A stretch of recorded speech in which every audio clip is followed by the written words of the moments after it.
आदित्य ठाकरेंच्यामध्ये काय मतभेद आहेत असे की माझ्यामध्ये आणि आदित्य ठाकरे यांच्यामध्ये कसले मतभेद असणार? राज्यसभेच्या कशा करता अत्यंत चुकीच्या बातम्या. ज्या सुरस बातम्या सध्या बाहेर येत आहेत नाही, सुरस बातम्या सुरस आहेत ना. सुरस कथा बघा, तुम्ही ज्या प्रकारच्या बातम्या छापताय, कोणीतरी माझ्याशी या विषयावर एक साधा फोन करून विचारलं का, किंवा आदित्य ठाकरे यांना विचारलं का? मुळात जी बैठक झाली असं म्हणतात, त्या बैठकीला मी उपस्थित नव्हतो. मी दिल्लीमध्ये माझ्या पुस्तकाच्या कार्यक्रमाला होतो. मी शिवसेना या पक्षामध्ये जन्मापासून आहे, मी परत सांगतो. आणि या पक्षामध्ये मी काही राज्यसभेचा खासदार व्हायला आलो नाही, आमदार खासदार मंत्री व्हायला आलो नाही. मी बाळासाहेब ठाकरे यांच्या विचारानं प्रेरित होऊन त्यांचा विचार महाराष्ट्राच्या कानाकोपऱ्यात नेता येईल, उत्तम संघटनेचं काम करता येईल, या विचाराने मी या पक्षामध्ये सतत काम करणारा एक सामान्य शिवसैनिक आहे. जरी मला बाळासाहेब ठाकरेंनी पक्षाचा नेता केला, अनेक वर्ष खासदार केला, तरीही मी स्वतःला एक शिवसैनिक मानतो. माझा दोष इतकाच आहे, मी माझी मतं परखडपणे मांडतो. हे सुद्धा मी बाळासाहेब ठाकरेंकडून तुम्ही खासदार नसाल असं आदित्य ठाकरेंनी म्हटलं. मला असं म्हणतोय की या पक्षातलं माझं अस्तित्व, वास्तव्य हे आमदार खासदार आणि मंत्री होण्यासाठी नाही. माणसाला केव्हा तरी एखाद्या पदाचा निरोप घ्यावा लागतो, त्याची ती मानसिक तयारी ठेवली पाहिजे. कधीही आम्हाला असं वाटलं की माननीय उद्धव ठाकरे हे अजून 15 वर्ष मुख्य, दुर्दैवानं ते त्यांना कमी काळ मिळाला.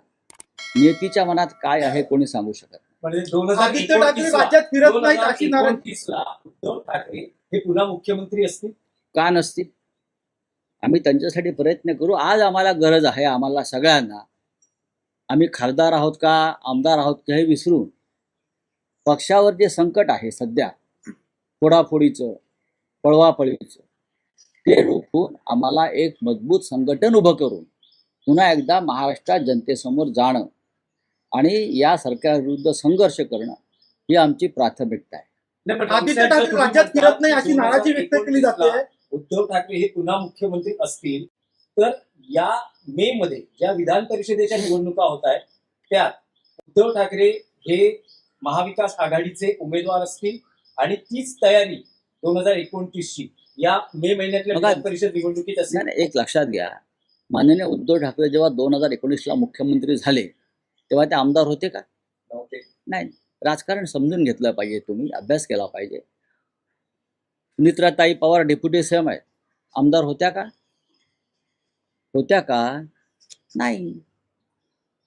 आम्ही असं म्हणतो की आमचं यापुढलं सगळं काम जे आहे माझ्यासारख्या कार्यकर्त्याचं, हे पुन्हा एकदा शिवसेनेच्या हातामध्ये संपूर्ण सत्ता यावी, आम्ही सगळे मिळून, आणि नेतृत्व उद्धव ठाकरे यांनी करावं, ही आमची भूमिका आहे. त्याच्यामुळे ह्या ज्या तुम्ही काय गोष्टी सांगता, या पानसट आणि अशा गोष्टीकडे लक्ष द्यायला माझ्यासारख्या माणसाकडे वेळ नाही. काही हितचिंतक सोशल मीडियावर अगदी ठामपणे असं सांगतायत की संजय राऊत हे शिवसेना उद्धव बाळासाहेब ठाकरे पक्ष सोडणार, असं काही तुमचे हितचिंतकच सोशल मीडियावर त्यांना सांगू द्या. हे अनेक वर्ष सांगत असतील, पण मी माझ्या बाळासाहेबांनी निर्माण केलेल्या पक्षातच आहे आणि राहणार आहे ना.